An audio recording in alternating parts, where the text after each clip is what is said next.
అందుకే కలియుగంలో పూర్తి ఉపవాసం లేదు పొమ్మన్నాడు. పద్మపురాణంలో సుస్పష్టంగా వ్యాసుడు ఏమని చెప్పాడు, భాగవత మహాత్మ్యంలో నోపవాసంతు కర్తవ్యం, కటిక ఉపవాసం లేదు అన్నాడు. అంతే, కలియుగంలో ఉపవాసం ఉండద్దు అన్నాడు. అంతే.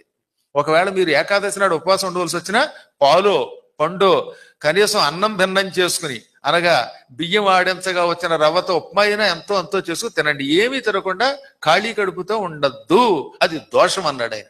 నేను చెప్తే నమ్మద్దు, వ్యాసుడు చెప్పాడు నోపవాసంతు కర్తవ్యం.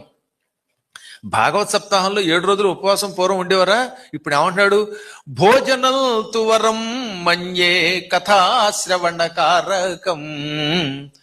కథ వినడానికి నీరసం వస్తే శుభ్రంగా భోజనమైనా చెయ్యి, కానీ కథని జాగ్రత్తగా విను, పారాయణ చెయ్యి అన్నాడు ఆయన. అందుకే వ్యాసుడు తండ్రి, మహానుభావుడు, విష్ణు స్వరూపుడు. కలియుగ ధర్మాలు తెలుసు ఆయనకి. కలియుగంలో ఎక్కువ తిండి లేకపోవటం వల్ల వచ్చే అనారోగ్యాలు తెలుసు.